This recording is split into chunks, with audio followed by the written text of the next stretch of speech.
Alaikum wa rahmatullahi wa barakatuh. Mujje tuyitewo ko mangu nnyo mukama yebaziwe mukama mulungi ekiseera kyonna mukama mulungi. Where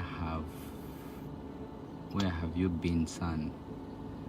Aisha Kalula, have been around. Basebo ne banyabo buli atuka sharing video, buli atuka sharing essanyu lyo lingi naye buli atuka sharing. Okitegeera essanyu lingi wa comrade bakomyewo naye this is just the beginning, this is just the beginning. So buli atuka sharing video eno tuyiteitemu chap teri kuzikiza. Buli atuka sharingira video okitegeera essanyu lyo lingi bannange tosobola dikweka naye dikiteeta gamubugumye gwoba tulaba byendaba olugendo luno kirabika lunaye lwakuleka gwoba oliyo nga tulaba byendaba live from Japan on name Shamutsajira bannange bwoba oli eyo nga tolaba nze byendaba olugendo lwakuleka dda nnyo naye kansoke ntwala omukisa guno okwebaza His Excellency Robert Kyagulanyi Ssentamu ne cabinet ye n'abantu be bakola nabo ne secretariat yonna.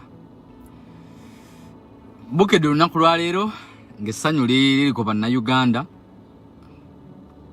essanyu ery'ennaku okitegeera, because we have our comrades abafiira mu lutalo luno lwe tulimu era nga Museveni akyatta. You know that very well. Me and you know that very well.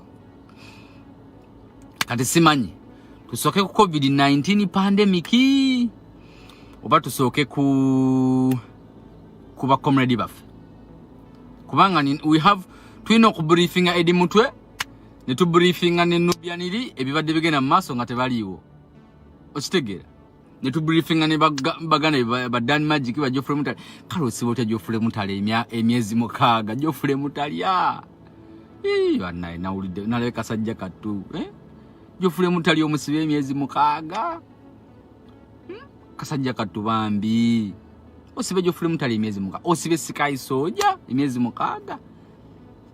To so bad. Dictator aswala ali bweriri. Bannange tusokere ku COVID-19 batusokere ku ba comrade baffe, kubanga tulina reporting, tulina okuwa Edi Mutwe report, tuwe ne Dani Magic report ne baganda baffe bonna ababadde ba Bobi yanga tubawe report ekyabaddeyo nga tebaliwo. We bataali Edi Mutwe Nubianili ne baganda baffe mwenna akireewo we mutaali munnange Archbishop yatufaako. Archbishop enfaye kyanoonyerezebwako we mutaali naye nga bannayuganda bakimanyi nti yaweebwa butwa. We mutaali baganda baffe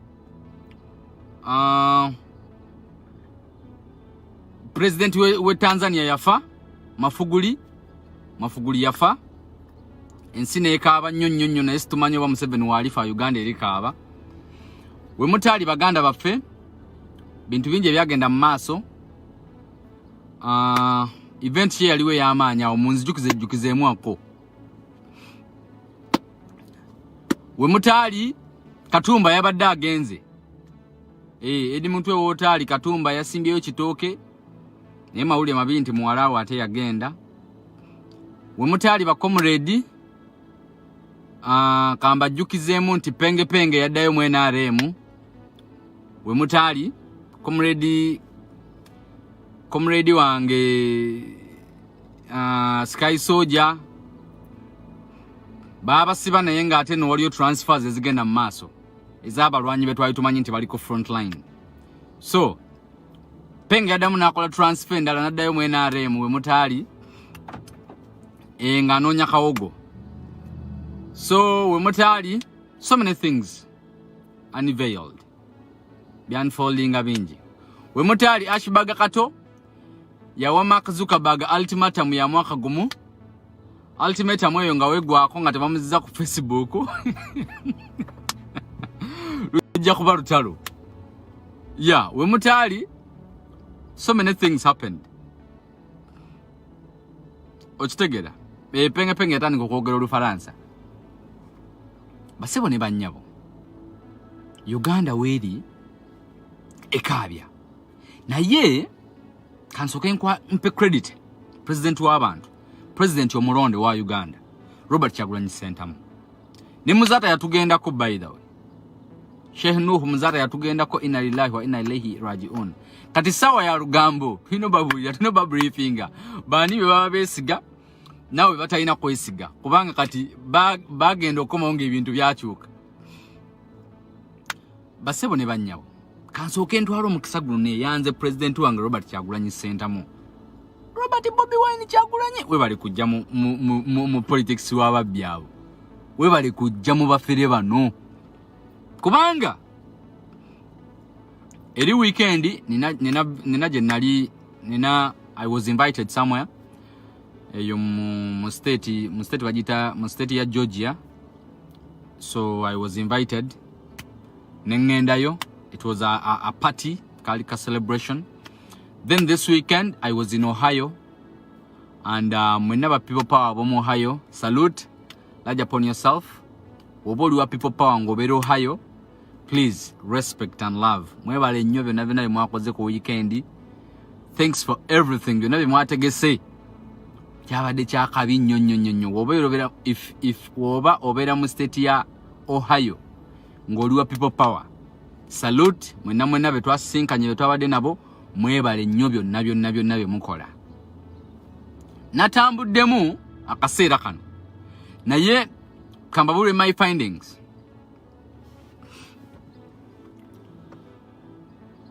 President Robert Kyagulanyi Ssentamu olina ekintu kyotuleetedde ngaffe abankuseere, ngaffe abanaku, ngaffe abaana b'omu ghetto. There is something that you've highlighted to the ghetto youths. Banyinaffe abali mu biyumba Dubai, baganda baffe abali mu zi taxi, abavuga lift, abavuga Uber mu America, buli muna Uganda yenna waali. Basista baffe abali mu kiyumba, fenna Kyagulanyi otugasseko ettafaali. Oyine bwana abeera eyo nga taga kidiscussinga, oyine bwana abeera eyo nga akuvuma. Kyagulanyi, you deserve maximum respect. Buno obaga bwe nabaddeko, bu celebrations buno bwe nabaddeko in both Georgia and Ohio, waliwo ekintu kye nalabe mu Bannayuganda be nasanzeeyo. Bannayuganda badiscussinga politics okuva pate weetandika paka pate weggwa. Bannayuganda buli bafunamu ka chance akoogera communication babeera boogera ku politics. President yatugamba this business is too serious to be left for only the politicians. Bannayuganda kubanga okudiscussing Museveni kyatayagala tudiscussinge ku bintu bigenda maaso mu ggwanga. That's why yaleeta yo Poma Public Simanyi Management Act, Simanyi Public Order and Management Act. Yabireeta just to gag us from discussing the affairs of our country. Tibuhabulwa Saba Bandimwe Jeno Yoweri Museveni atali mulonde president yewangamiza ku bukulembeze bwa Uganda. Ekyamulesa Public and Order Management Act, it was to gag people from discussing politics. Because whenever you exchange your minds, whenever you exchange your knowledge, muchusa mindset yamwe. Chovola abakomredi baffe bonna abagenze Mukkomera tebakomyewo kyekimu. I was so impressed okulaba Sky Soldier nga quoting Martin Luther King. Nengamba nubianili obugalo bwo. Because I know gye mubadde behind bars, obadde obagomya n'obakumakuma ne mugezaako okwegatta ne musoma ne muyiga ebintu. Cause time omuntu gy'asinga okubeera naye nnyingi ng'ali Mukkomera. Cause I've been there. I've been to prison. The time that you have most is when you're in prison. Osobola osoma mawulire ga monitor ago n'ogamalako. Naye kibi nnyo nti monitor tebamukkiriza, monitor ne red paper tebabikiriza genda Mukkomera mu ma prisons. era omuntu oba mukyayira bagwa bamuletere new vision kubanga bakimanyi Doni Wanyama agenda kwanika kasasiro we musimanyi gundi yafungudde mukazi wa gundi simanyi Nina Rose yawasizza simanyi gundi yawasizza bye bateeka mu new vision. That's why tebagala monitor yingire mu makomera ga Uganda. Obudde bwosinga okuba n'obungi ng'oli mu komera, and I'm sure that Nubian Lee ne team obudde mwabukosizza bulungi nnyo okukyusa mindset y'abaana abo. Kubanga nalebe Sky Soldier nga akootinga Martin Luther King nempule sanyu ningamba yes, at least Museveni yalowooza nti abasibye, but they have come out with knowledge. Museveni yasiba mibiri gyabwe, Saba bandi mwetibo habulo yasiba mibiri gyabwe, myoyo gyabwe n'obwongo bwabwe teyabusiba. They kept on learning so many things. Yebakyusa. Museveni obuzibu bwalina nti eno generation yalemererwa ogiteeka obwongo bwayo mu prison. Eno generation imbuufu. Kati Saba bandi mwe kizibu kyalina nti obwongo bwaffe yalemererwa obussa mu keegi. Nga we ya keegi nga bazadde baffe, nga we ya keegi nga bajjajja baffe. Eno generation yamulema. I was out at this party nga abaana bali kunyumya politics. Nga buli avaya kubuuza obanga akuwa solution. Nyakugamba kabulaza ne Saba bandi mwatuvaako atya. Okitegeera nga deliberations ze mulimu za struggle, za kukyusa ggwanga, za revolution. Ekyo kye twagala buli wamu. That's why I feel so happy when ngenda ku Twitter ya IMF, nengenda ku Twitter ya World Bank, nengenda ku Twitter ya United Nations, nengenda ku Twitter ya NATO, nga ndaba abaana mwebali. Ngolaba Namukasa, ngolaba Achiru, ngolaba ani Sewungu, ngolaba ngolaba Okero, nga bali ku tweeting about the affairs of the country. Nenga febani akera ku machano gamba kati nzigudde Twitter nange nyengenda kulwanyisa dictator. Oluusi oli olina kulya kubusiwo. Oli kulya kubusiwo naye nga oli kulwanyisa dictator bubi nnyo. Oli eyo mu nnyumba y'omu Warabu oli nenga akadde kofuna muno gamba kangende ku IMF ntweetinge. My tweet will be important. Kubanga wali abazisoma. Okitege. Bana abasajja abazungu basoma buli kimu. If you've been undermining your tweet, now it's high time. Okwongeramu as much as you can.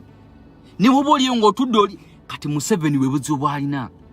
Nti generation tezividwa kuba butafuna information. No.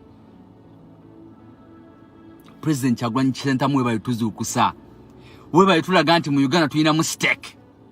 Weba tulaga nti naffe tuli banna Uganda we deserve it. I salute you, my president. I salute you, the elected president of the Republic of Uganda. His Excellency Robert Kyagulanyi Ssentamu olina amaanyi mangi. Kubanga ense kwagala. Bobi Wine ense kwagala. What I witnessed, Kyagulanyi ense kwagala. President wa Uganda yalondebwa ense kwagala muganda wange. Oba daddy oba nkuyite daddy Kyagulanyi ense kwagala. Fada abantu bakwagala.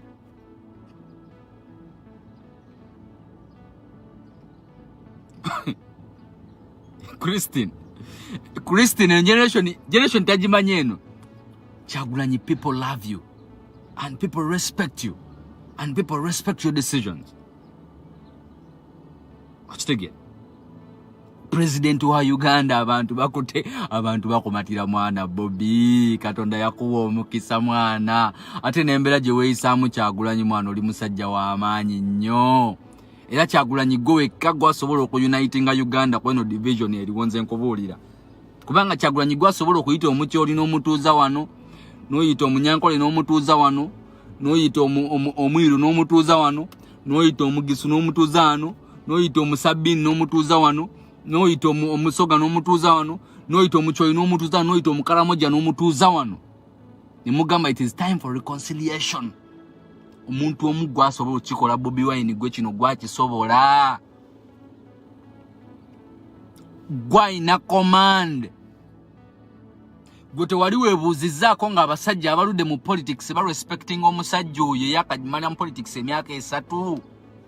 emyaka 3 kitundu gigenda bugenzi mwena gwe teweebuuzaako kubanga bamulaba mu ettaala abaali bamuwakanya bakasiyano waduli baddayo eri kasiyano wadiri ezat kojja wange yaddayo kojja wange kasiyano wadiri yaddayo kati akuba misota ku kyalo ba Paulo Mwiru abaali bawakanya baddayo kati bakuba misota ku kyalo abasajja kugamba. If you look at the brains that respect Bobi Wine, my president, you're blessed and you're destined for the leadership of that country. You're destined for the leadership of that country. Bobi Wine being in this is not a mistake. Era Bobi Wine bapenge mujja kujja mwasame mukole biki muvume mumuleke wo oli ali blessed. We mugezako mukuba enkokola ngate ffe tubakuba migere. We mukuba enkokola ffe tubakuba bikonde. Okitegera. So basebo ne banyabo love genda wabuli lucha mu diaspora eri Bobi Wine, it is very incredible. It is very incredible. Kyagulanyi agenda kuba president wa Uganda kubanga yalondebwa agenda kubeera entebe mu ntebe because is the legit president of Uganda. Ekyo oba okyagala oba oliyo ng'oli mubandimwe nga kikuluma nga njogedde oba oliyo nga goli muteesi oba oliyo nga penge nga Museveni yakuwa sente noddayo mu NRM oba kikuluma nga njogedde kye kituufu. Ekyebbeeyi kiba kya bbeeyi enkoko tekwekweya. Ekyebbeeyi kiba kya bbeeyi enkoko tekwekweya. Oba kati oyinza obeera eyo nga wenkyogerako onyiiga owulira emiswa nga gikuswakidde kye kituufu. Kyagulanyi Ssentamu agenda kubeera president wa Uganda. Kyagulanyi Ssentamu agenda beera ntebe mu ntebe. That's where is destined. Last destination ntebe.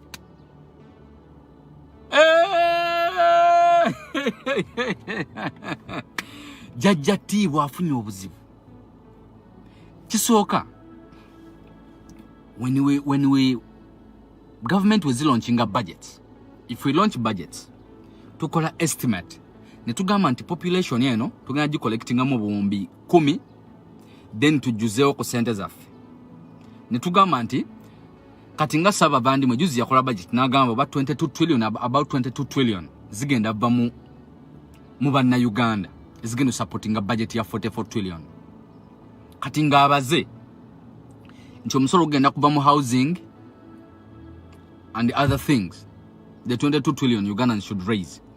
Then ngezisigadde 22 trillion azisuubira okuba mu bafunders, azisuubira okuba mu America, azisuubira okuba mu IMF, azisuubira okuba mu World Bank, azisuubira okuba mu UN. Basebo ne bannyabo tweet gyokola egenda kulemesa Museveni okusasula abajasibe guno omwaka. I swear. Tweet gyokola woli awo egenda kulemesa Museveni okusasula abajasibe. Abasomesa bagenda kubeerawo nga tabasasudde, abadokita bagenda beerawo nga tabasasudde kubanga saba bandi mwe talina wajja ssente. Ekyo nkikubuulidde. Kati oba oli awo ng'olina byonyooma kkiriza saba bandi mwe tumufunzizza. Bino byonna byakola okutaba comrade byaffe byakwetaasa kwekubako nfuufu nti I'm a good man, I'm the salvation of East and Central Africa. No, he's calling himself the savior of East and Central Africa. Is not. Tweet gyokola egenda kulemesa Museveni okusasula abasirikale be.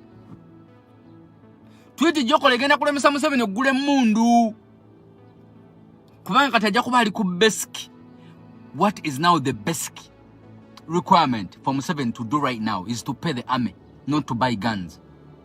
Right now Museveni is looking at paying the army, giving them their salaries, not adding more weapons. Nezo 6 trillion ziyagaye Museveni zigenda mu magye teziriwo. Saba bandi mwe talina ssente. Talina ssente saba bandi mwe jeno tibu habulwa jajja tibu talina.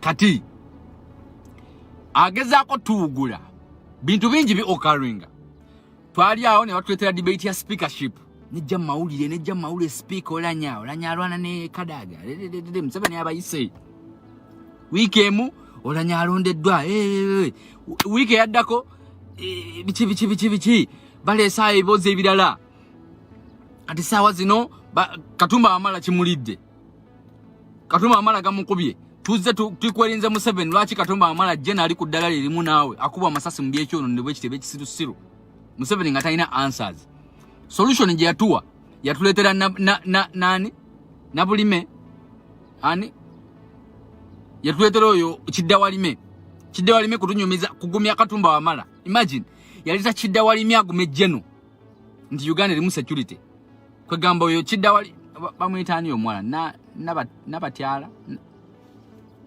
whatever it is byaleeta oyo omukazi wa Kiddawalime oyo mbwagumya ate jeno byonna diversion kutubuzaabuza tuba tuli awo nagambe emotoka ya president mugite tuba tuli awo atukubye mu lockdown tuba tuli awo baganda bafa basiba abatadde Museveni ne bona akera ku macha no gamba nti olonze president Kyagulanyi nga deputy president ne bona akera ku macha no gamba olonze Bobi Wine nga prime minister ne bona akera ku macha no gamba Bobi Wine kati ya kuira Uganda simanye wa Museveni what people want what Ugandans want is the seat that you are in right now is the presidency that you are in illegitimately right now. Ugandans don't give any BS about what you're doing. I'm telling you. Ugandans don't give any BS about what you're doing right now. Banna Uganda bakalube emitima. Nebona gambo simanyi Bobi Wine mumudize moroka ye. Simanyi bichi. Olese Nabulima wa abaddawo simanyi agira nachambadde. Olese nachambadde agumizza abanna Uganda. General Katalita nachambadde yagumya abanna Uganda mu security ennungi. Nachambadde ajjukiza Katumba mu security ennungi nga Katumba yakapira mu walawe. Okitegera? Museveni, what people want is the city that you're in. Because you failed the people. You failed the people completely. Tosobola kungamba nti omuntu asobolokera ku makina ne yesiba ka mask. Naga nakola nga takajjeko. Navaayo najje wakana sanitizing anakola procedures buli kimu. Naye nga gwe president ate muli kuba bubbi sente which is meant to go and help the people and revamp the people. Waliwo akantu wana kabadde ka trending nga wano. That's why bana basajja tebakyakiriza zi TV zikola investigations.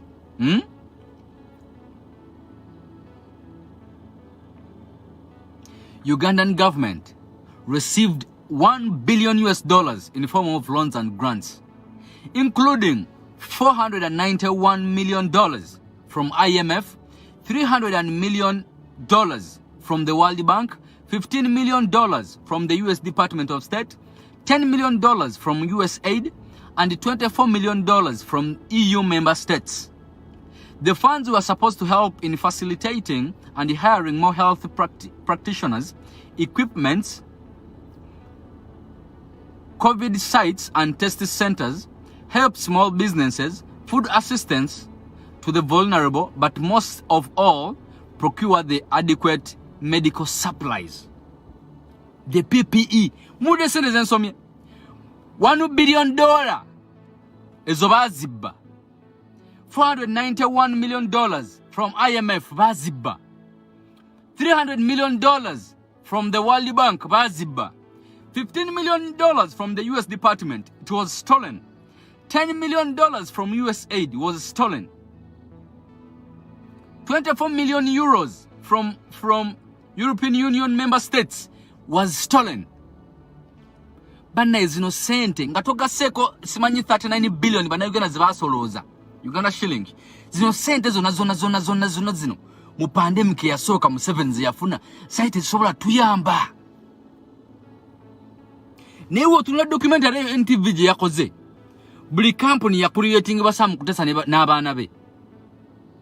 Buli company musimanyi M&N yasamu kutesa ne muwalawe. Simanyi V&W yasamu kutesa ne muwalawe. Buli kasera ba creating a company. Waliwo ne company je ba creating mu 2012.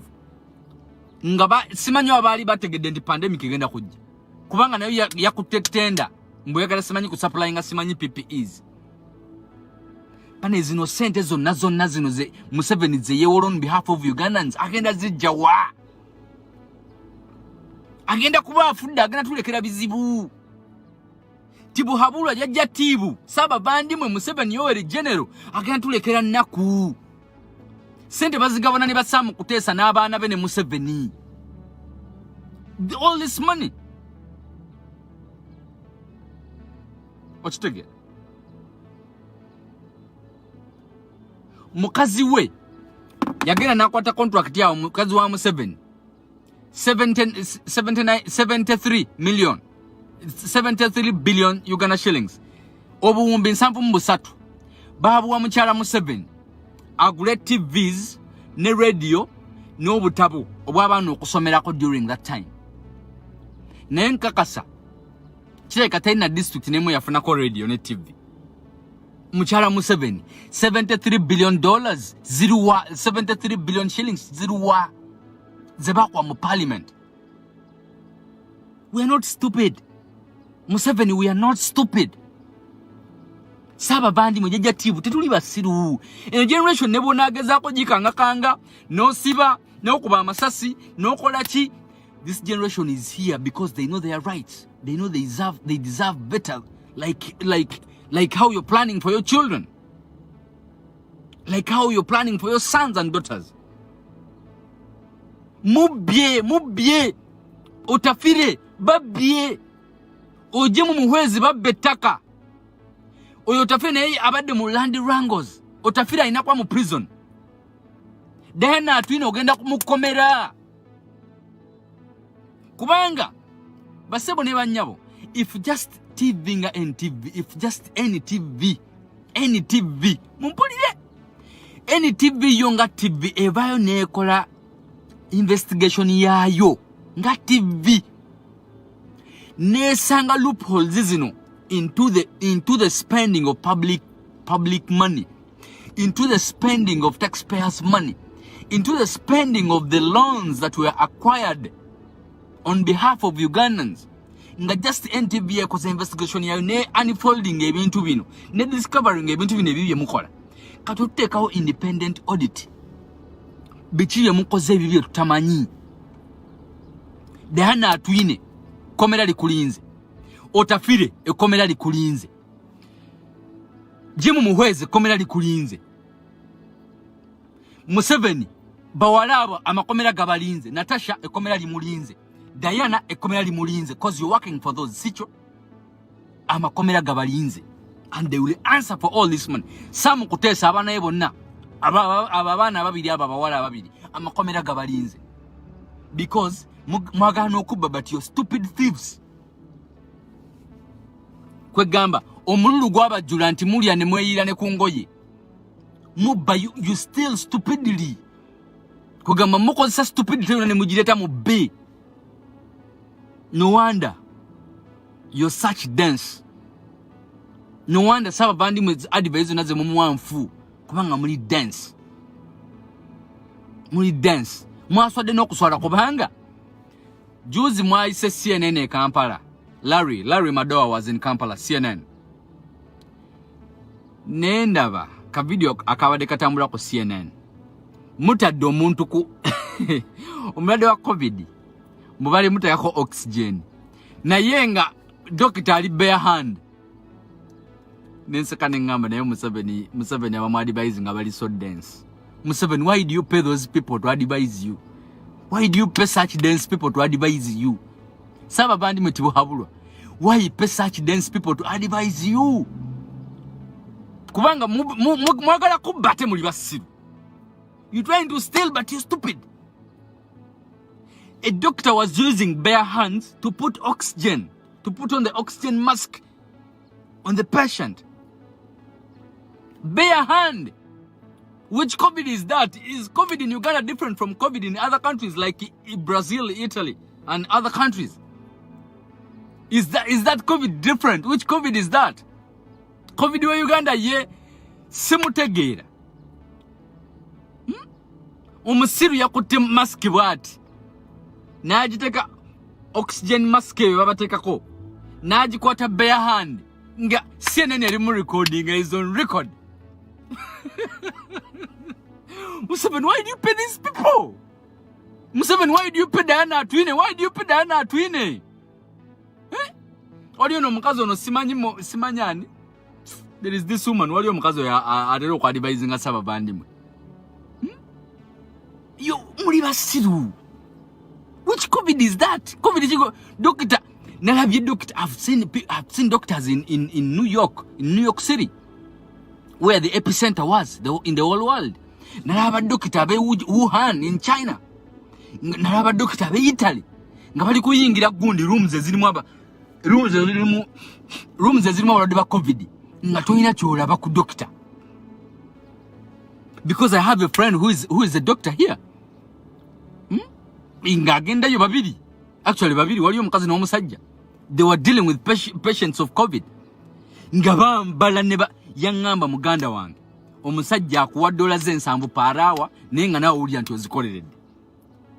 Kubanga nga oyambala n'oteekako mask kati ate bali abalwadde ba COVID balina temperature gye balina okubeeramu. Toyina teekako esinga y'amaanyi. Kati gayi n'otuyanira omwo for 8 hours. N'ofunamu break emu mu 8 hours. Sebo. Nalabye no nalabye ne Larry Madowa mwenyini yazze reporting about the pandemic in Uganda. Nga naye yesabiseeko nga ayambadde akaneti ku mutwe bw'ati nga wano wonna all this was naked. The eyes were naked, the neck wano nga omanyi nga doctor agenda mu operation room nga bw'ati bw'ali nga ne doctor akola interview ne CNN naye tayambadde is half naked. Mbuna is dealing with patients of COVID-19. Why do you make Ugandans stupid? Museveni, why do you pay these people? Museveni, why do you pay Diana Atwine? Why? Why do you pay Ruth Acheng? You pay them to think stupid or you pay them for what? COVID wa Uganda simutegeera. I need some explanation from Diana Atwine. Abasajja beesabikanga nga tayagala ka contact konna ne yeesabika ne yeesiba eno ne yeesiba balaganga wali bu video bana bakolanga bu TikTok videos ne babuteekako nga bali kwamala okuyingira mu gundi. Bannamawulire abagendangayo nga n'omuzindala agubisse agenzeyo mu room kwogerako ne COVID patient. Wali omusajja yasooka okusurviving is in Oregon n'ayogera Nagamba, it was bad. My lungs weren't contracting. I felt like my lungs were frozen. My lungs were feeling like icebergs.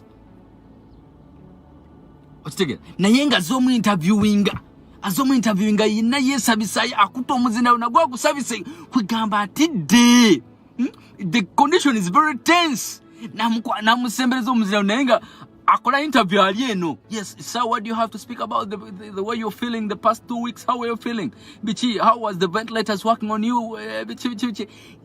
Nsubira no muzinda logo we yamala yagusulayo. Things were tense. Things were so bad. Na ye Uganda. Olyajja kujja nga alinga seba agenda mu theater okuzaalisa. Nga ayambadde ko luneti wano waggulu ku mutwe. Wano bino. All these parts are out.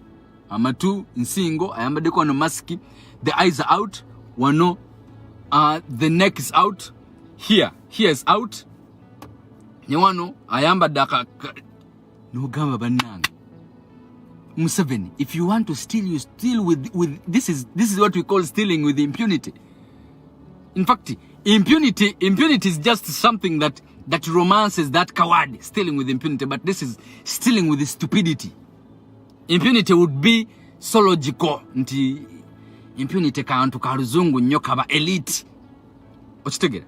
But let's say Museveni, you steal with your people with stupidness. This is stealing with stupidness of the highest degree. Mubisabusiru, muri dance. You expect Ugandans bakirizeyo byekisiru byamwe. You expect Ugandans to look on as you guys are looting on their behalf. batubanje babanje n'omuzukulu wange nga buli omu abanja Uganda ensi yonna kati ebanja Uganda buli nsi ey'amaanyi ebanja Uganda kubanga Museveni yeewoze buli wamu because he employs stupid people in those ministries. Ochitege Museveni otidde akatengo ke kabakoza bino. Museveni doesn't have money to pay the army. Museveni doesn't have the army to pay the money to pay his cabinet. Museveni doesn't have the money to pay the police. Museveni doesn't have money to execute all the duties of the state. Taina sente. Mumanyi lwaki? Because of what you guys have been doing. You've been writing to the US Department of State. You've been writing to Washington, to Washington, to Pennsylvania Avenue, to White House. You've been writing to UN. You've been writing to IMF. You've been writing to World Bank. Keep writing. For about the 12 documents is typed mu paper to jazitwala. Mwabetagizo kuandika ku Twitter, write hard. If you need to write on Twitter, please write on Twitter. Tweet. Retweet and tweet as much as you can. Okola tweet tano lunaku techikusala. Museveni is stealing money that is supposed to help COVID patients. Take a call. Tweet that 5 times. Ku IMF. Tweet that 5 times ku World Bank. Tweet that 5 times ku Gundi ku page ya Royals. Ya Royal Gundi. Ya UK. Tweet it 5 times at least before you go to bed. Museveni, we are not stupid. We might seem young, but we are not stupid. You managed, you came very young, you played your games and you succeeded. This time, you're not gonna play the games. Salimu Saleh commanded that army when he was 29 years old. But now you're seeing young men as a threat. Your brother Salimu Saleh was commander, was CDF when he was 29. When he commanded that army. So the brains that your brother used to manage the army, when you just came back from killing people in Luwero, it is the brain that we are also putting at work right now to make sure that we see a new Uganda. Museveni, you cannot win on this generation. You cannot win. The best you can do is to secure your kids and your family. That's it. And your grandkids. That's it. The only option you remained with is to write a memorandum and begging for apology and asylum from the people of Uganda. Because your asylum is still pending, not approved as a Ugandan yet. Your asylum case is still pending. You need to apply for asylum and request for an apology from Ugandans. Because Ugandans are no longer stupid as you think. This is not 1990. No. This is a different generation. This is a different generation. What you planning a coup d'etat right now? But Sebo never nyabo. Museveni is planning a coup d'etat very soon. Because Agadeo be district, Simani inter-district bichi. Abigadeo. He wants to appoint his son as the commander-in-chief of defense forces. Command of defense forces, that is CDF. And he wants to carry out a coup d'etat. Because Museveni doesn't have a way out. Talina. Museveni Talina way out. And he knows very well that he has grown old. That's why he's surrounding himself with women around. Abasajja babatya. That's why inti neba pastor be Uganda. Ojagena machachi gawe. Nga bakazi basingayo obungi. Because omusajja bamutya atyo okureasoninga. Ne Shaitani yalegenda okukema kawa. Shaitani naye we yajja okukema family ya Adam. Yasokera wa kawa. Kugamba abakazi bali soft hearted. Kyovula saba bandimwe atyo okwesembereza abasajja. Nti wanakola kudita ateke omutabanyi we muhozi. Yeke nyini nga waliwo omusajja ali awo mu line ayinza obalemesa okutukiza mission yaabwe. Ne mu Edeni omusota gwakozesa mukazi gwayita mukazi. That's why you see nti abakazi bangi nnyo mu machachi g'abapasita be Uganda than men. Kubanga abasajja omusajja okumukyusa si kyangu. Omusajja asobola okujja mu chachi n'atuulwawo n'amala omwaka mulamba nga asabirawo naye nga aleetawo omubiri ng'omutima gugamba goli muyaaye. Abasajja bagezi. Sijja kugamba nti abakazi basiru. Naye abasajja balina kye bayita critical thinking. Omusajja alina kyayita critical thinking. Munfune bulungi. Nti omusajja reason jajja okuwa ng'omubuzza ekibuzo si ye reason omukazi jajja okuwa. Era omusota gwamanya Shaitani yamanya nti nakuyita mukaawa. Aho njoke mfune Adam. Chovola saba bandimwe Shaitani ya saba bandimwe. Naye yetolodwa abakazi right now kubanga he can easily manipulate those women. Ochitege. Tibo Habura. Jajja Tibu. This generation is the generation that you immunize yourself and you pride yourself in that. But even though you remind us about 1986, even though you remind us how the economy was doing before you came to power, we don't want to know. What we want is a better Uganda. And you fail to deliver a better Uganda. You fail to deliver a better Uganda. Museveni nchimanyi singate wazala bana bawalabu singa watadde ntebe. Naye buli w'okubyamu akafaananyi nga Diana ali mu prison ng'omutima gukukuba. Buli w'okubyamu akafaananyi nga Natasha ali mu prison ng'omutima gukukuba. Please, is David Muhoozi different from Museveni's son? David Muhoozi ayita Museveni kojja. Sister wa Museveni abeera Rwanda. Era bagamba bagakawumbu yafa. Yazala David Muhoozi. David Muhoozi namuletea Uganda Museveni namusomesa namukuza. David Muhoozi ayita Museveni kojja. Oyo ye CDF gwe bali okujjako. Gwe balonze mu parliament. Museveni saba bandi mu gwe balonze mu parliament and Uganda CDF okubanga abera mu parliament. It's so stupid. Then Muhoozi kaine Rugaba ye mutabanyiwe mwenyini nyini kapa apalo oyo mubigula kapa apala oyo akola tweets ez'ekisiru oyo ye mutabanyiwe gwazala mu mukazi gwe batira mu nsiko deliberately. Okitegera? That's why abantu abalina ebyama be bali nabo mu nsiko nga bawini byanyima babejjako ne bagamba kati gwe gendo bereyo mu UN kwe kankufule bize musimanyi mu United Nations simanyi gwakude ebyabalade basirimu mu nsi yonna simanyi biki kimpamula bantu wini byanyima tabeera nko mu Uganda buli nnaku Museveni amuwa assignment empya kubanga bamanye ebyama byabo wamunyiriza bwati nga speeding ebyama bamanye ebintu bingi abo babesije bamanyi buli kimu. They were in the bush together. Bamanye ebyama bingi killing season ezagenda mu maaso. Era Museveni ajanyo wini byanyima oyo kubanga amanyi buli kimu and she is very smart. Amanyi buli kimu kubanga otalo nabalwana wini byanyima atunula bwati alaba. That's why she is quiet. Abeeri eyo asirikidde eyo alya sente ze. Era Museveni yamusigningira nti katigenda wano. Nti katigenda wali. Mwali mulabeko wini byanyima alina kyakolidde Uganda. Let me ask you. Have you seen Winnie Byanyima doing anything over any project to help Uganda? Mwali mulabeko Winnie Byanyima ndoba aguze sanitary pads agabida abana bekaramojja.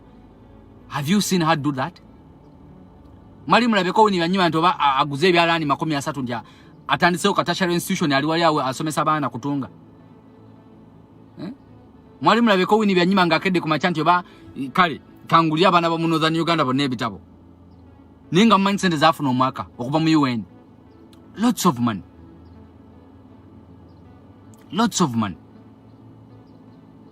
Okitegera? Because diru bagirimu bakimanyi. They know everything. Bakimanyi. Era wini byanyima nga yanyize natandika speeding ebyama. Museveni ayinza okufuna embiro gyali yonna. Museveni afuna embiro. Oyo mukazi ngatanso okwogera ebyama bya Museveni kubanga kali kamereke mu nsiko. Ke kali kafuduke mu nsiko. ngatanso okuspiringa yamabesa babandi mu geno dictator abere gamuyitamu bamanyi buli kimu okitege. So basebo ne banyabo kanjogere ku pandemic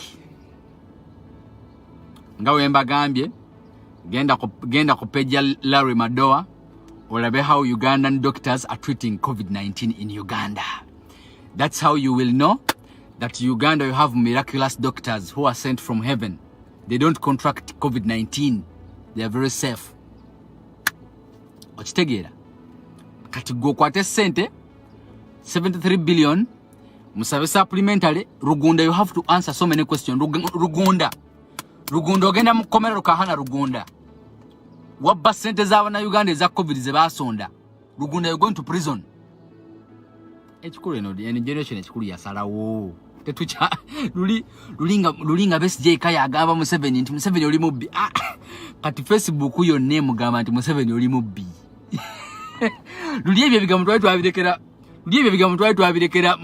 BSJ chaliwe nga yamugambako Museveni you a thief, he has stolen money. No, sawa zino Facebook yo name gamba Museveni you a thief. Generation yo name gamba Museveni you a thief and your friends.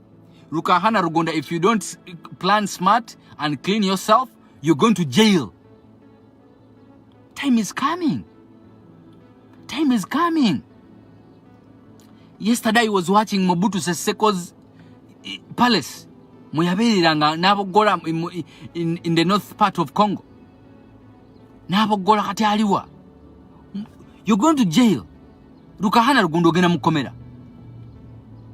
Yes, that's you don't want to listen to it. Temaga chiulira, but Rukahana Rugunda, you're going to prison. You stole people's money that they collected for COVID-19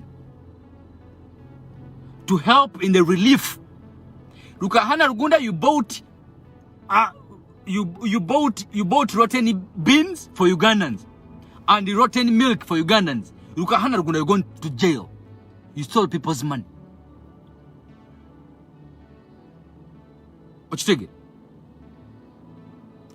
With abana Sam Kutesa is going to jail.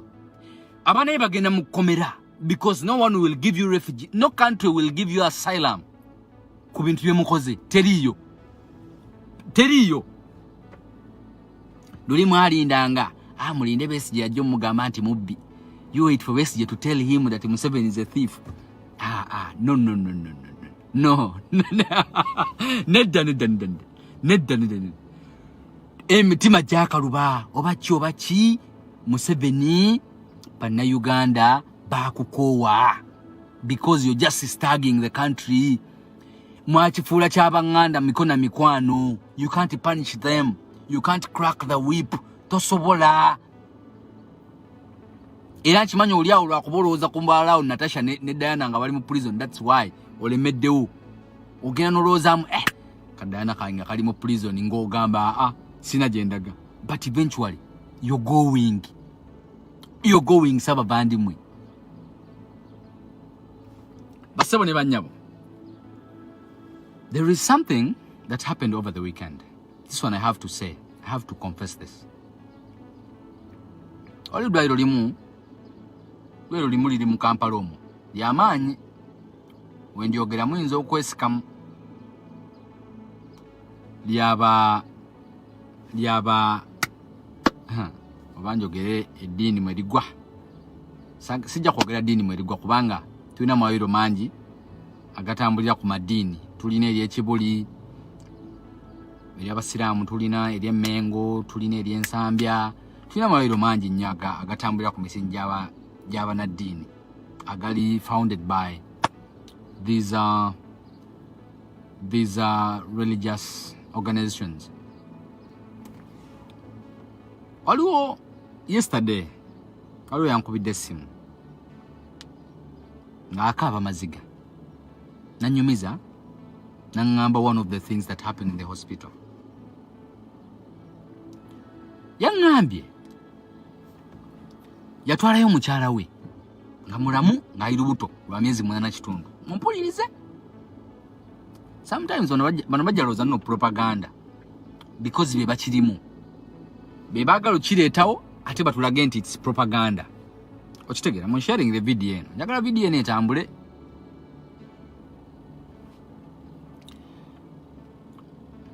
Yatwala mukyala we mu ddwaliro nga tafiringa bulungi. Omukyala yali lubuto lwa myezi 8 n'ekitundu. Already okimanyi bulungi nti myezi 8 n'ekitundu omwana aba yaforming adda kubanga omwana ku myezi 7 aba asobola okubeera mu incubator paka wazaalibwa. Omwana aba aforminze ati myezi 7 aba alina buli kimu. Olubuto lwabadde lwa myezi 8 n'ekitundu. Omukazi n'agenda mu eddwaliro. She wasn't feeling well. Mumpulirize. Omukazi she wasn't feeling well. So now she walked to the hospital. Nabadokita ne bamupima koza abakazi b'embuto mukimanyi nti balwala basi bafuna complications time and again. Ne bamukebera ne bagamba immediately now ne bagamba ina COVID-19. Okitegere ne bagamba ina COVID-19 out of the blue. Ningo omukazi yagenzeyo nga atambula. She was walking on her feet. Nga atambula nga yogera n'okwogera. N'atuulawo ne bbaawe ne basaba n'okusaba. Okitegera gayi yabadde yankubidde ng'akaaba. So ne bamugamba immediately awo ne bamugamba mukazi otumukebedde. Mukazi ali lubuto lwa myezi 8 n'ekitundu alina COVID-19. Ne bakebera omusajja nga talina. Ne bakebera abaana be nga tebalina. Ne bakebera maidi we nga talina COVID. Ne bamugamba ne bamuletera theory entuufu. Bamugambye we bati. Bamugambye omuntu afuna COVID-19 akawuka kano kayingira mu mawuggwe.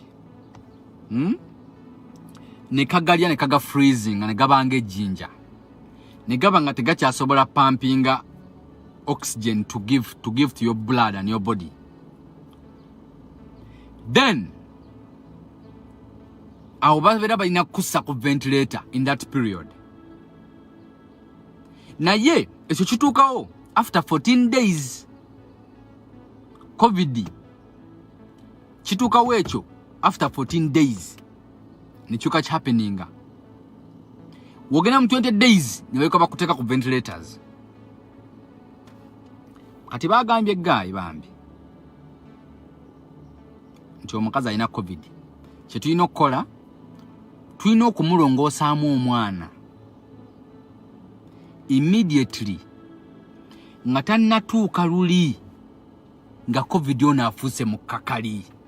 Like tulina okugyamu omwana ono then omukazi tumusse ku treatment ya COVID naye nga talina mwana.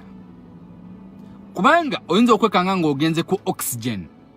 Kati bw'ogenda ku oxygen omwana mu lubuto aba tafuna enough oxygen supply. Kiba kitegeeza nti omwana mu mugjeemu in case embeera ewaseninze omukazi naye yabeera bubi nnyo COVID n'amutabukira ng'omwana talimu. Kubanga myezi 8 n'ekitundu omwana aba alina buli kimu. Omubikkako oyo teweetaga namuteeka mu gundi mu incubator. Oyo musobola omubikabika obutawero n'akula for 15 days. So ne basitama ne batuula ne bafukamira mu ddwaliro awo ne basaba ne bbaawe ng'omukazi agenda mu operation. N'asibula ne bakyalibe ng'ategeera. The woman was understanding everything. N'asibula bakyalibe n'abagamba naye munsabire ngenze mu kungira. Yeah, baby can't stay inside until you are on the ventilator. Antikati baby asobola okubeera inside until you are on the ventilator. Naye we bamusalamu ng'oli ku ventilator tosobola kusurvivinga. Because omusaayi gwo guba tegulina oxygen supply emala. Okitegeera? Yeah, you're very right. Baby can stay there. Naye during that time ku ventilator tesobola kuwa mwana oxygen amala. No, ekisoboka ekyo. Okitegeera? ventilator tesobola kuba mwana oxygen amala kubanga ventilator ebe pumpinga kuyimusa mawugwe kubanga ventilator ebe babera bagikutekako kuyamba mawugwe yo yebe kolanga mawugwe kubanga mawugwe gabaga shattings kati ventilator yino pumpinga oxygen emuteke mu blood streams osobola ino okussa kati awobero oli mukoma oba literally dead kitegezo mwana mu lubuto abatasobola ku receiving oxygen kusigala nga mulamu babera balina omujja mateba mujja munga toyina enough oxygen supply mu mubiri gwo ofa munange nga bayingiza mukazi mu theater atambula bulungi nga asibula bakyali baba bali babawerekeddeko bikinga basabe sala ne bawe very young family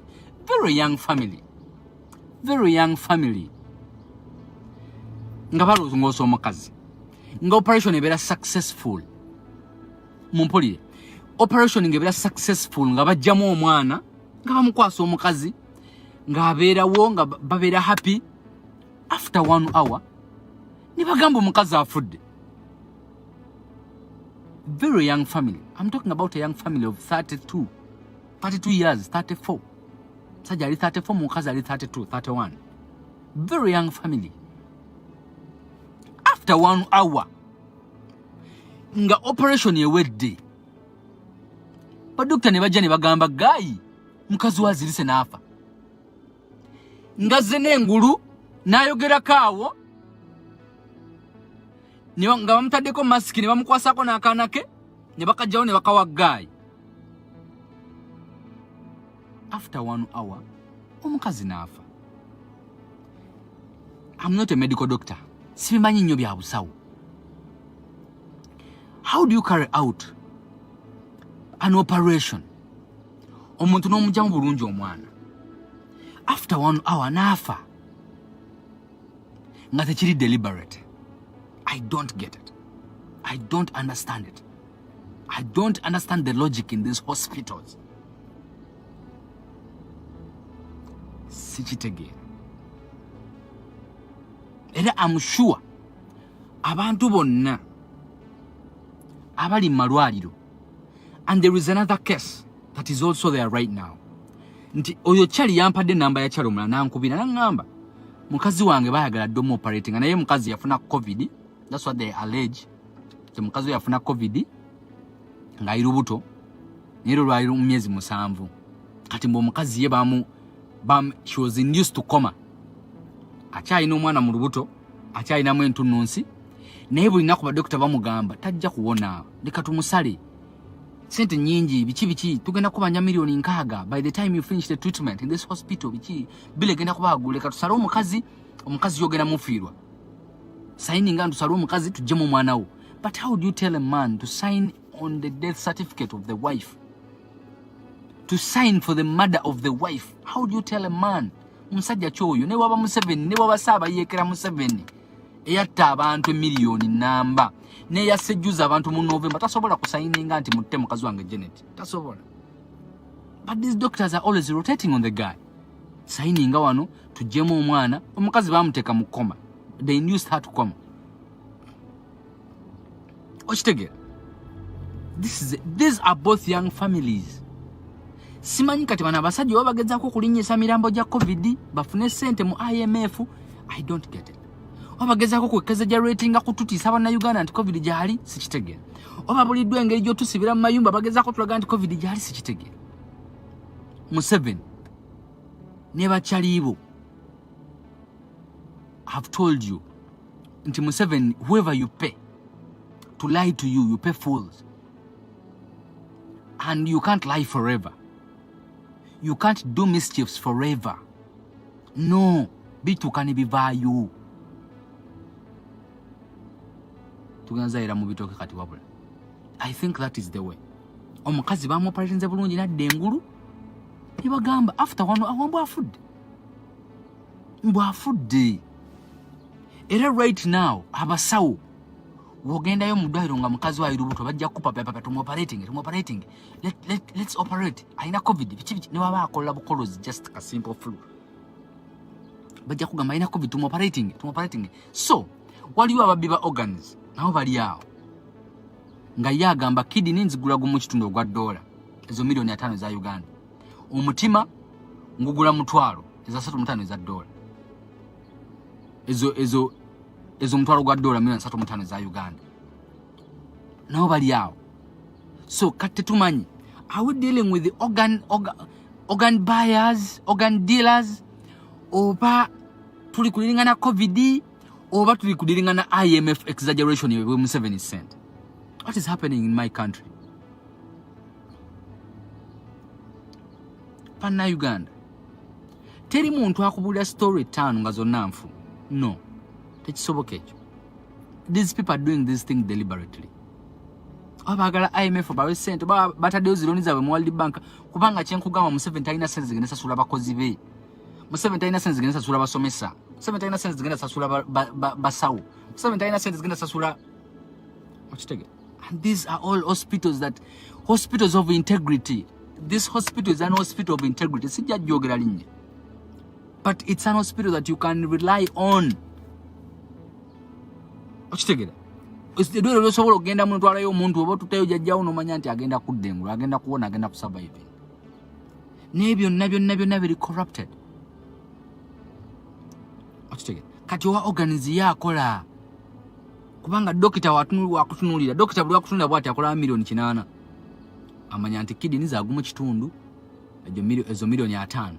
Namanya nti omutima gwa mutwalo eza 3 ezo $3.5 $3.4 ezo $8.4. Dokita wakutunulira bwati nga wetu tembu simanyi COVID annuma yabaala basente.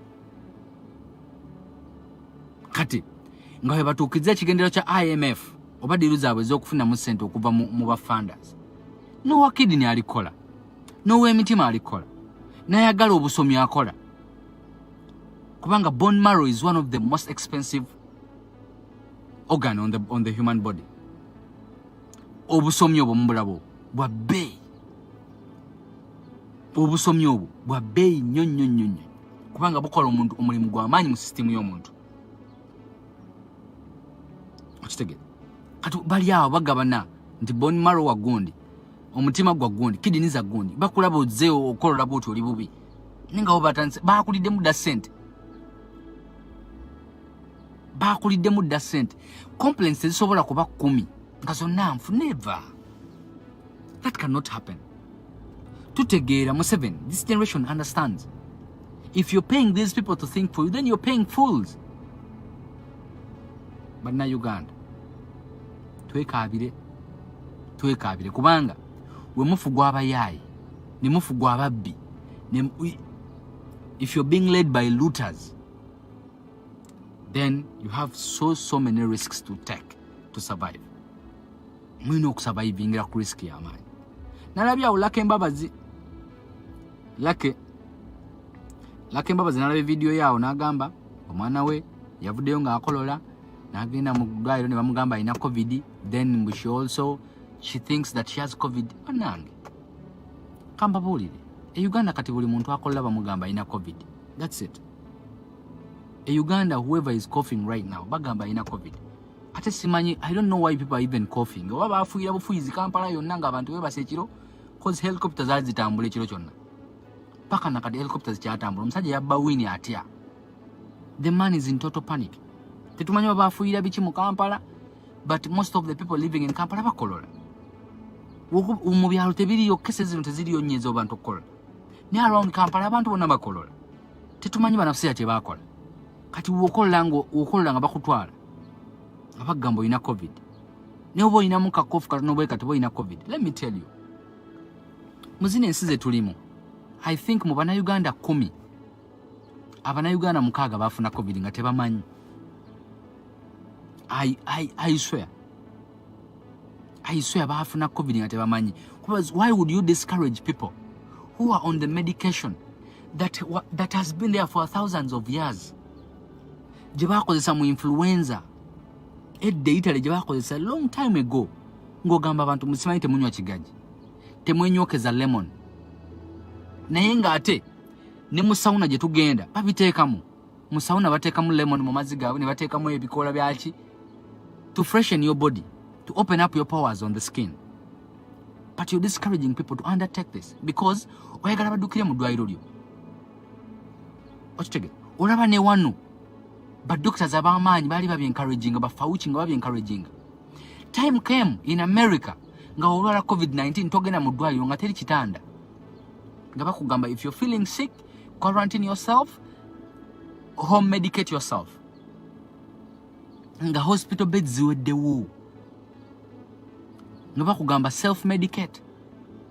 There is a day I came back from work ng'omutwe gunnuma, obulago mpula bunnuma, mpulira neegolla buli kaseera, njagala kwebaka, ngonze.